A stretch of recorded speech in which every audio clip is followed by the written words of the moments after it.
नमस्कार दोस्तों, राधे राधे। अनु शर्मा क्लासेस में आप सबका बहुत बहुत स्वागत है। हम लोग आचार्य रामचंद्र के शुक्ल जी के ग्रंथ हिंदी साहित्य का इतिहास का वाचन कर रहे हैं, जिसमें हम लोग आधुनिक काल में हैं, जिसका चौथा प्रकरण हम लोग पढ़ रहे हैं, जिसमें मैथिली शरण गुप्त जी के बारे में पढ़ेंगे। तो गुप्त जी नक्षत्र निपात सन 1914, अनुरोध सन 1915, पुष्पांजलि 1917, स्वयं आगत 1918 इत्यादि कविता ध्यान देने योग्य। पुष्पांजलि और स्वयं आगत की कुछ पंक्तियाँ आगे देखिए। मेरे आंगन का एक फूल सौभाग्य भाव से मिला हुआ, श्वासोच्छ्वासन से हिला हुआ, संसार बिटप में खिला हुआ, झड़ पड़ा अचानक झूल झूल। तेरे घर के द्वार बहुत हैं, किससे होकर आऊँ मैं? सब द्वारों पर भीड़ बड़ी है, कैसे भीतर जाऊँ मैं? इसी प्रकार गुप्त जी की और भी बहुत सी गीतात्मक रचनाएं हैं, जैसे निकल रही हैं उर से आ, ताक रहे सब मेरी राह, चातक बढ़ा चातक खड़ा, चोंच खोले हैं संपुट खोले सीप खड़ी, मैं अपना घट लिए खड़ा हूँ, अपनी अपनी हमें पड़ी। प्यारे तेरे कहने से जो यहाँ अचानक मैं आया, दीप्ति बढ़ी दीपों की सहसा, मैंने भी ली सांस कहाँ। सो जाने के लिए जगत का यह प्रकाश है जाग रहा, किंतु उसी बुझते प्रकाश में डूब उठा मैं और वहाँ निरुद्देश्य नख रेखाओं में मेरी तेरी मूर्ति आहा। मुकुटधर पांडे। अब हम लोग मुकुटधर पांडे जी के पढ़ेंगे। गुप्त जी तो जैसा पहले कहा जा चुका है, किसी विशेष पद्धति या वाद में न बनकर कई पद्धतियों पर अब तक चले आ रहे हैं, पर मुकुटधर जी बराबर नूतन पद्धति ही पर चले। उनकी इस ढंग की प्रारंभिक रचनाओं में आंसू, उद्गार इत्यादि ध्यान देने योग्य हैं। कुछ नमूने देखिए। हुआ प्रकाश तमोमय मग में, मिला मुझे तो तत्क्षण जग में, दंपत के मधुमय विलाप में, शिशु के स्वप्नोत्पन्न हास में, तथा तब वन्य कुसुम के शुचि सुवास में क्रीड़ा स्थान। फिर 1917 में फिर मेरे जीवन की लघु तरणी आँखों के पानी में तर जा, मेरे उड़का छिपा खजाना अहंकार का भाव पुराना, बना आज तू मुझे दीवाना, तप्त श्वेत बूंदों में ढर जा। जब संध्या को हट जावे की भीड़ महान, तब जाकर मैं तुम्हें सुनाऊंगा निज गान। शून्य कक्ष के अथवा कोने में ही एक बैठ तुम्हारा करूं वहाँ नीरव अभिषेक। पंडित बद्रीनाथ भट्ट जी के बारे में पढ़ेंगे। भट्ट जी भी सन 1913 से पहले भी भाव व्यंजक और अनूठे गीत रचते आ रहे थे। दो पंक्तियाँ देखिए। दे रहा दीपक जलकर फूल, रोपी उज्ज्वल प्रभा पताका, अंधकार है सूल। अब श्री पद्मलाल पूर्णालाल बख्शी जी के बारे में पढ़ेंगे। बख्शी जी के भी इस ढंग के कुछ गीत सन 1915-16 के आसपास मिलेंगे। ये कवि जगत और जीवन के विस्तृत क्षेत्र के बीच नई कविता का संचार करना चाहते थे। ये प्रकृति के साधारण असाधारण सब रूपों पर प्रेम दृष्टि डालकर उसके रहस्य भरे सच्चे संकेतों को परख कर भाषा को अधिक चित्रमय, सजीव और मार्मिक रूप देकर कविता का एक अकृत्रिम स्वच्छंद भाग निकाल रहे थे। भक्ति क्षेत्र में उपास्य की एक देशीय या धर्म विशेष में प्रतिष्ठित भावना के स्थान पर सार्वभौम भावना की ओर बढ़ रहे थे, जिसमें सुंदर रहस्यात्मक संकेत भी रहते थे। अतः हिंदी कविता की नई धारा का प्रवर्तक इन्हीं को विशेषतः श्री मैथिली शरण गुप्त और मुकुटधर पांडे को समझना चाहिए। तो देखिए, नई हिंदी कविता की नई धारा के प्रवर्तक किसे किसे मान रहे हैं? शुक्ल जी, मैथिली शरण गुप्त और मुकुटधर पांडे जी को। ठीक है दोस्तों,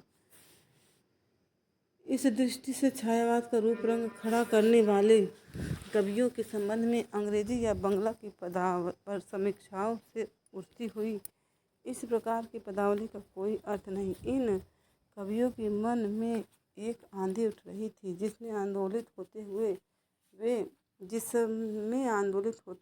उड़े जा रहे थे। एक नूतन वेदना की छटपटाहट थी, जिसमें सुख की मीठी अनुभूति भी लुकी हुई थी। रूढ़ियों के भार से दबी हुई युग की आत्मा अपनी अभिव्यक्ति के लिए हाथ पैर मार रही थी। न कोई आंधी थी, न तूफान, न कोई नई कसक थी, न वेदना, न प्राप्त युग की नाना परिस्थितियों का हृदय पर कोई नया आघात था, न उसका आहत नाद। इन बातों का कुछ अर्थ तब हो सकता था जब काव्य का प्रवाह ऐसी भूमियों की ओर मुड़ता जिन पर ध्यान न दिया गया रहा होता। छायावाद के पहले नए नए मानवीय विषयों की ओर हिंदी कविता प्रवृत्त होती आ रही थी। कसर थी तो आवश्यक और व्यंजक शैली की, कल्पना और संवेदना के अधिक योग की। तात्पर्य यह कि छायावाद जिस आकांक्षा का परिणाम था, उसका लक्ष्य केवल अभिव्यंजना की रोचक प्रणाली का विकास था, जो धीरे धीरे अपने स्वतंत्र धर्रे पर श्री मैथिली शरण गुप्त, श्री मुकुटधर पांडे आदि के द्वारा हो रहा था।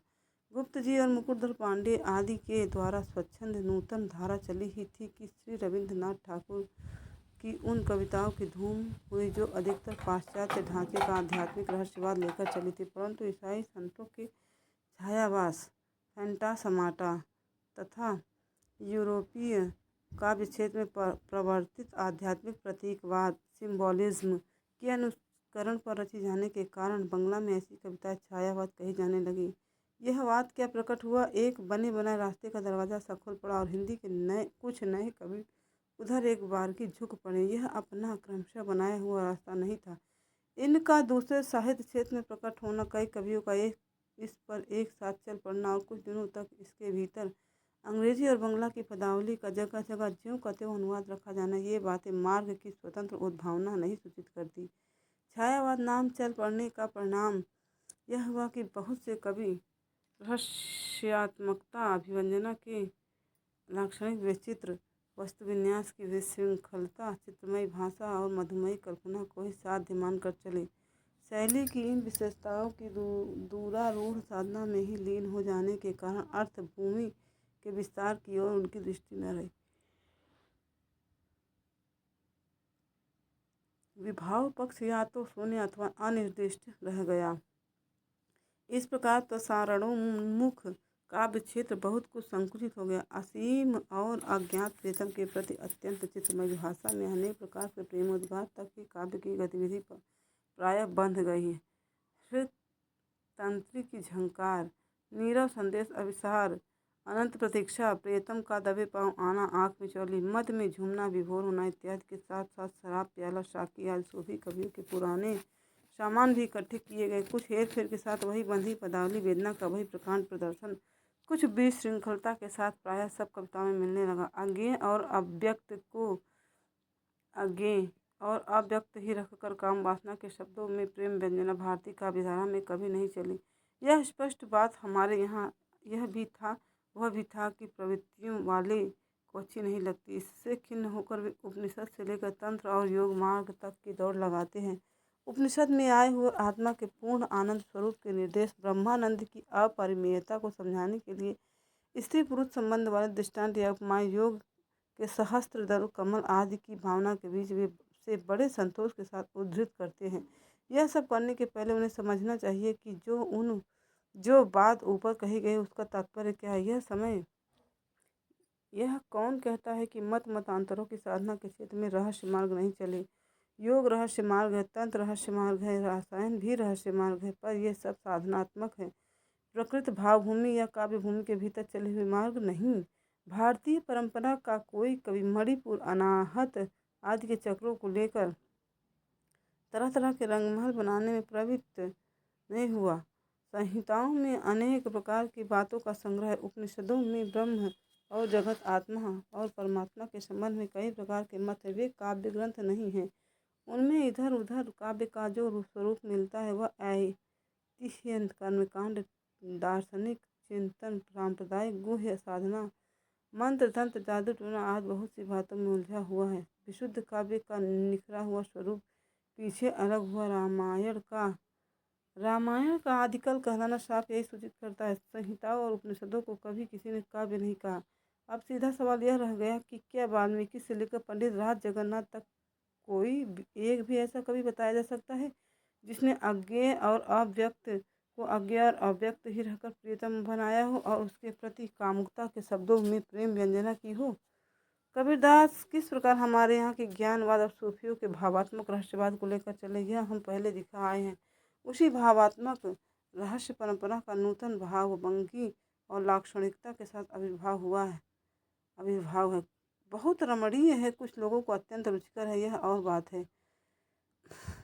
प्रणय वासना का यह उद्गार आध्यात्मिक पर्दे में ही छिपा न रह सका। हृदय की सारी काम वासनाएं इंद्रियों के सुख विलास की मधुर और रमणीय सामग्री के बीच एक बंधी हुई रूढ़ी पर व्यक्त होने लगे। इस प्रकार रहस्यवाद से संबंध न रखने वाली कविताएं भी छायावाद ही कही जाने लगी।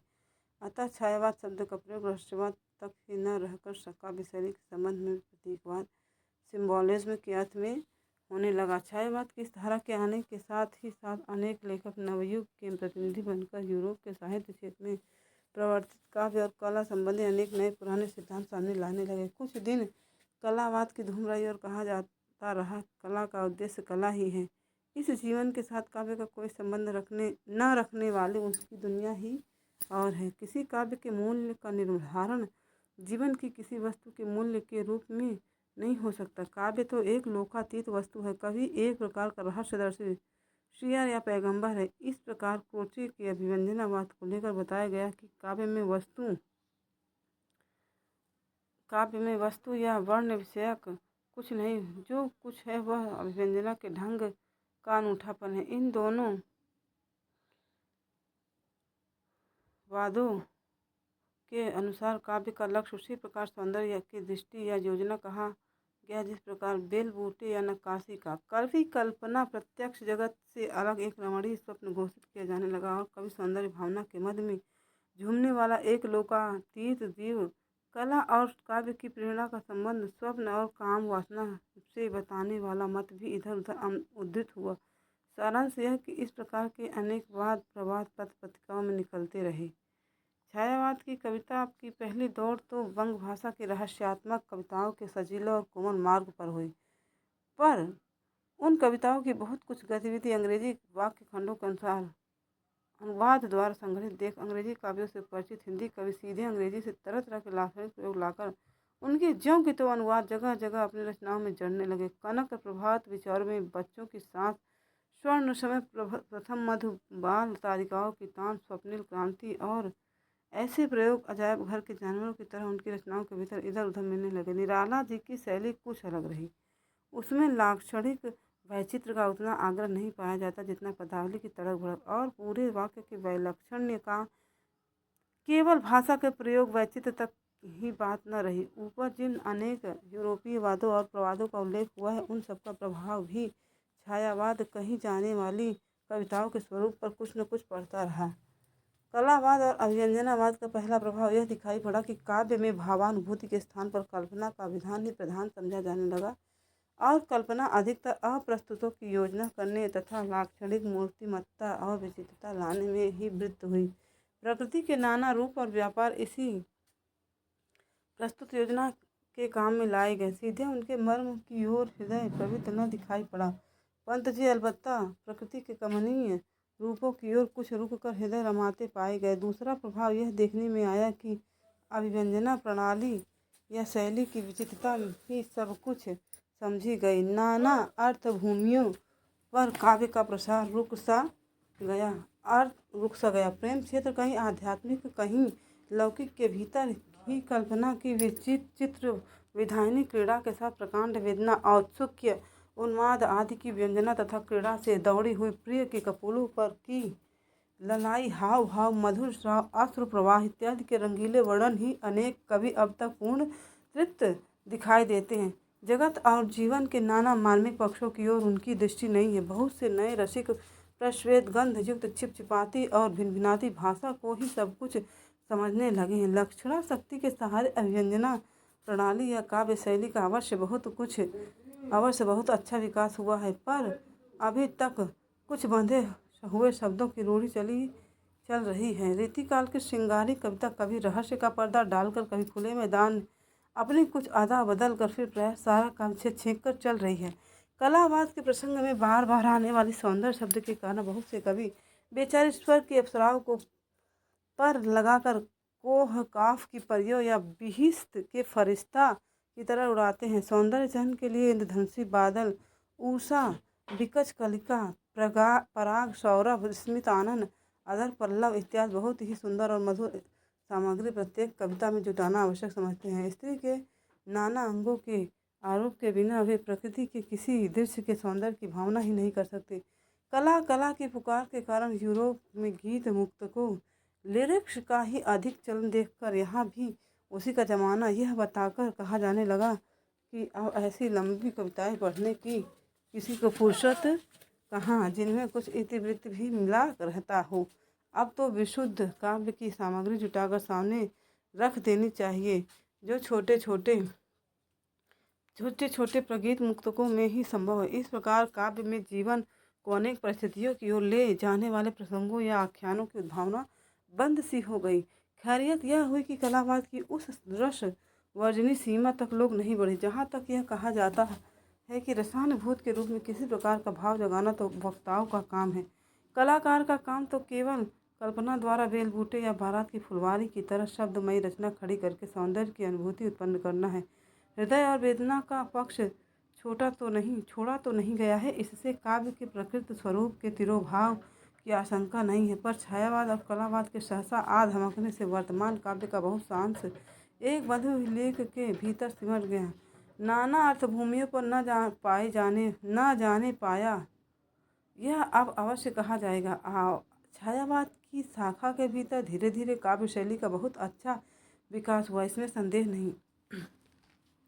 उसमें भावावेशों की आकुल व्यंजना, लाक्षणिक वैचित्र, मूर्ति प्रत्यक्षीकरण, भाषा की वक्रता, विरोध, चमत्कार, कोमल पदविन्यास इत्यादि काव्य का स्वरूप संगठित करने वाली प्रचुर सामग्री दिखाई पड़ी। भाषा की परिमार्जन काल में किस प्रकार खड़ी बोली की कविता के सूखे रूप में उबकर कुछ कवि उसमें सरसता लाने के चिन्ह दिखा रहे थे, यह कहा जा चुका है।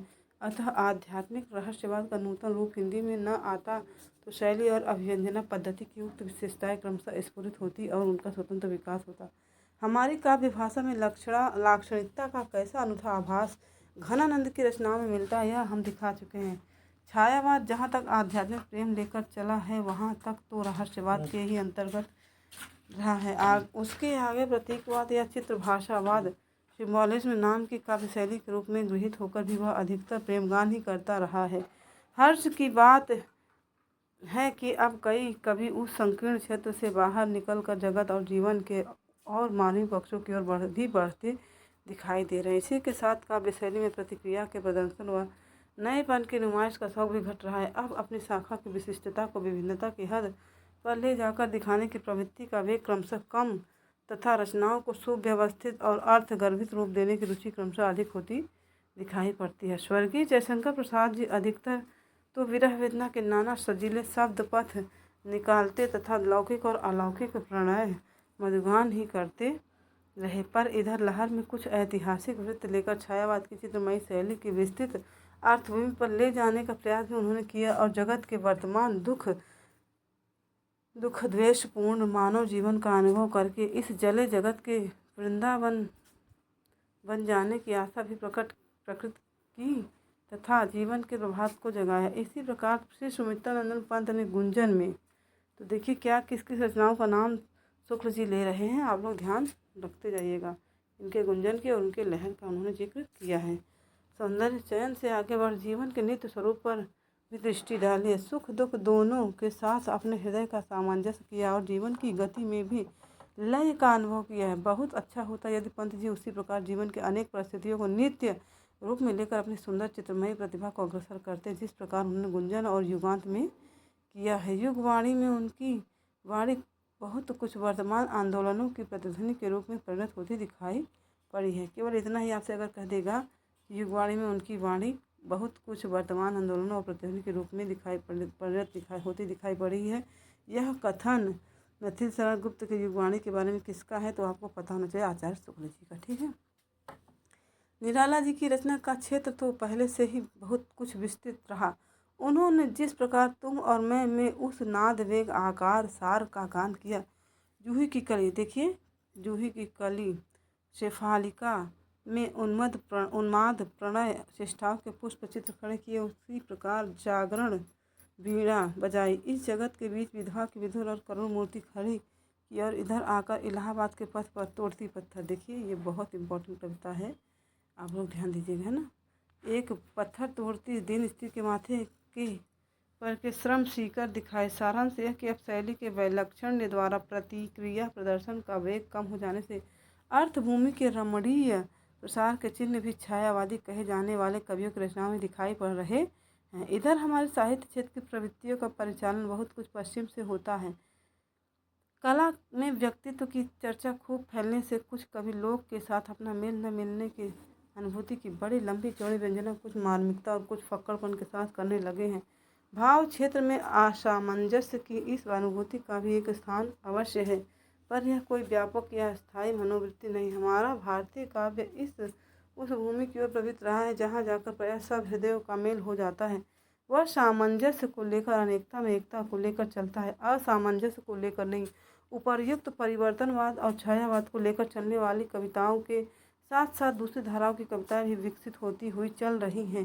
द्विवेदी काल में परिवर्तित विविध वस्तु भूमियों पर प्रसन्न प्रवाह के साथ चलने वाली काव्यधारा सर्वश्री।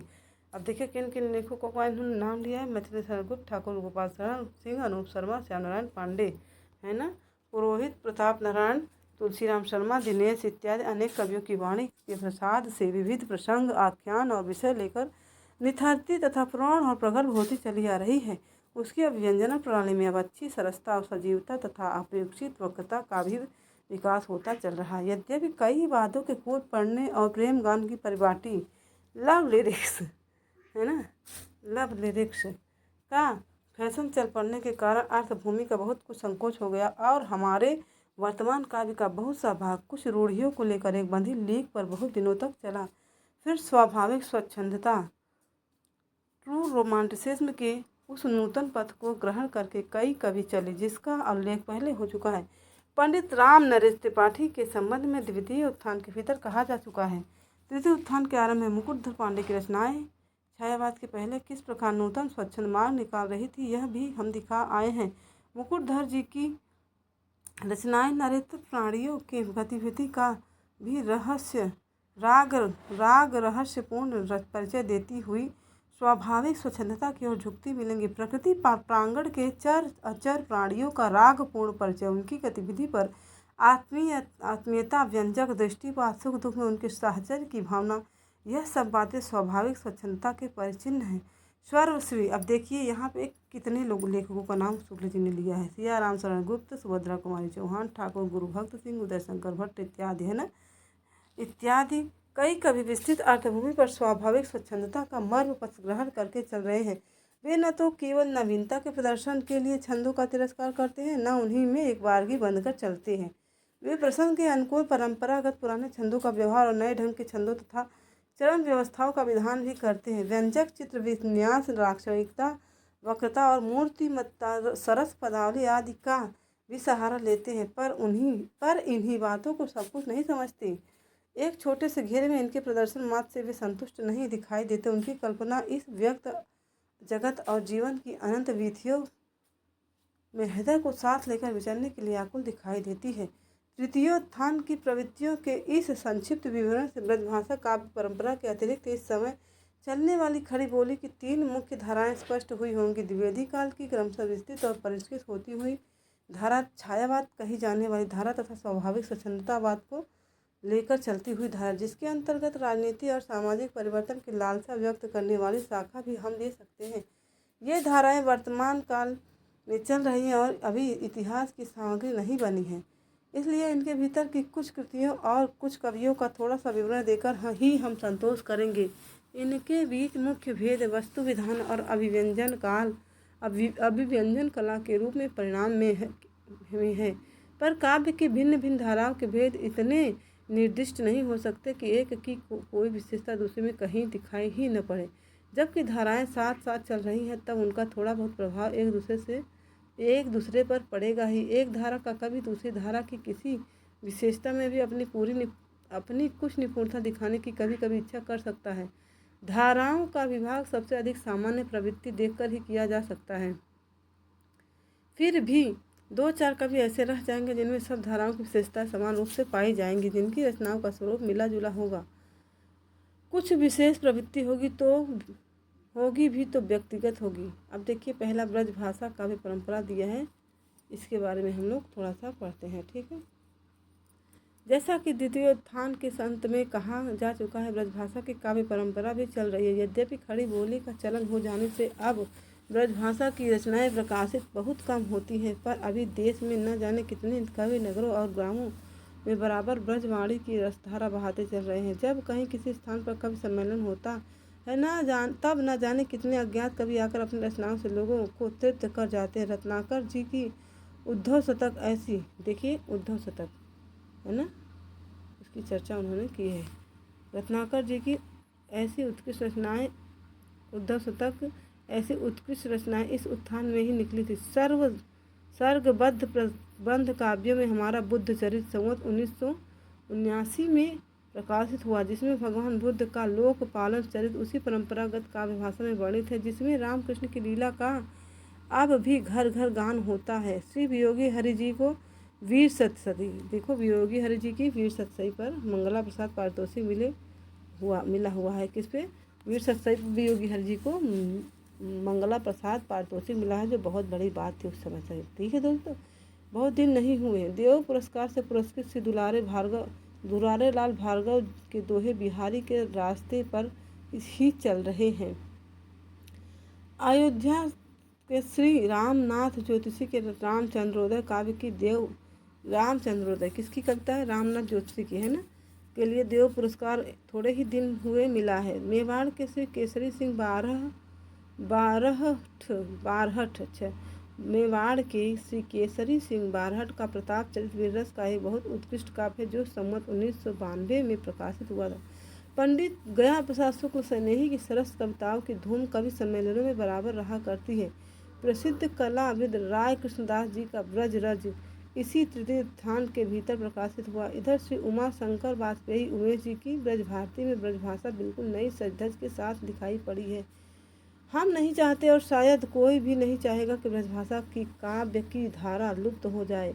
उसे यदि इस काल में भी चलना है तो वर्तमान भावों को ग्रहण करने के साथ ही साथ भाषा का भी कुछ परिष्कार करना पड़ेगा। उसे चलती ब्रजभाषा के अधिक मेल में लाना होगा। अप्रचलित संस्कृत शब्दों को भी अब बिगड़े रूपों में रखने की आवश्यकता नहीं है।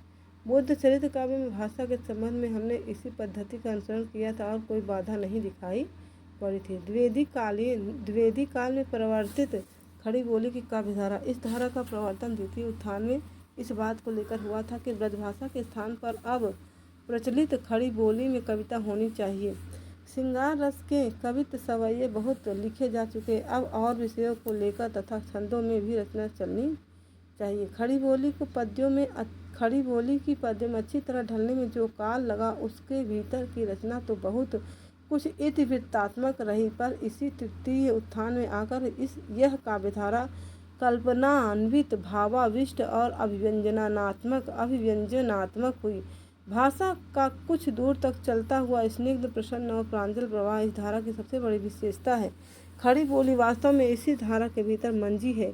भाषा का मंजना वही संभव होता है जहाँ उसकी अपनी गतिविधि का पूरा समावेश होता है और कुछ दूर तक चलने वाले वाक्य सफाई के साथ पद्यों में बैठते चले जाते हैं। एक संबंध सूत्र में बद्ध कई अर्थ समूहों की एक समन्वित भावना व्यक्त करने के लिए ही ऐसी भाषा अपेक्षित होती है। जहाँ एक दूसरे में असंबद्ध छोटी छोटी भावनाओं को लेकर वाक वैशिष्ट की झलक या चलचित्र ही छाया दिखाने की प्रवृत्ति प्रधान होगी, वहाँ भाषा की समन्वय शक्ति का परिचय न मिलेगा।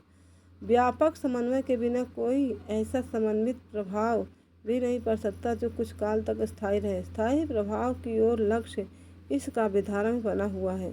दूसरी बात जो इस धारा के भीतर मिलती है, हमारे यहाँ के प्रचलित छंदों या उनके भिन्न भिन्न योगों से संगठित छंदों का व्यवहार। इन छंदों की लयों के भीतर नाद सौंदर्य की हमारी रुचि निहित है। नवीनता में बट्टा लगने के डर से ही इन छंदों को छोड़ना सहृदयता से अपने को दूर बताना है। नई रंगत की कविताओं में जो पद्य या चरण रखे जाते हैं उन्हें प्रायः आलापने की जरूरत होती है, पर ठीक लय के साथ कविता पढ़ना और आलाप के साथ गाना दोनों अलग अलग हैं।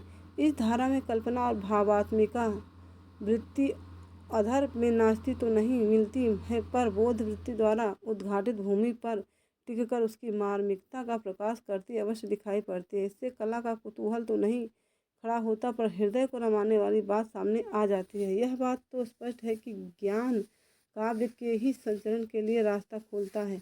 ज्ञान प्रसार के भीतर ही हृदय प्रसार होता है और हृदय प्रसार ही काव्य का सच्चा लक्ष्य है। अतः ज्ञान के साथ लगकर ही जब हमारा हृदय परिचालित होगा तभी काव्य की नई नई मार्मिक अर्थभूमियों की ओर वह बढ़ेगा। ज्ञान को किनारे रखकर उसके द्वारा सामने लाई हुई जगत और जीवन के नाना पक्षों की ओर न बढ़कर यदि काव्य प्रवृत्त होगा तो किसी एक भाव को लेकर अभिव्यंजना के वैचित्र प्रदर्शन में ही लगा रह जाएगा। इस दशा में काव्य का विभाव पक्ष शून्य होता जाएगा, उसकी अनेक रूपता सामने न आएगी। इस दृष्टि से देखने पर यह कहा जा सकता है कि धारा एक समीचीन पद्धति पर चलती है। इस पद्धति के भीतर इधर आकर काव्यत्व का अच्छा विकास हो रहा है, यह देखकर प्रसन्नता होती है। अब इस पद्धति पर चलने वाले कुछ प्रमुख कवियों का उल्लेख किया जाता है। पहले ठाकुर गोपाल शरण सिंह, ठीक है। तो ठाकुर गोपाल शरण सिंह जी को हम अगले वीडियो में पढ़ेंगे यहाँ से, ठीक है। ज़्यादा लंबी वीडियो हो जाएगी, इसलिए अब हम लोग यहीं अपनी वाणी को विराम देते हैं। आपको हमारा प्रयास कैसा लग रहा है कृपया अपने कमेंट में ज़रूर बताएं। और हाँ, यह अगर आपको उपयोगी लगे तो आप हमारे चैनल को लाइक, सब्सक्राइब एंड शेयर ज़रूर करें। और हाँ, सारे पूरे रामचंद्र शुक्ल के ग्रंथ को अगर आपको पढ़ना है, हिंदी साहित्य के इतिहास को, तो आप हमारे प्लेलिस्ट में जाकर शुरू से आप इसका वाचन सुन और पढ़ सकते हैं। राधे राधे दोस्तों।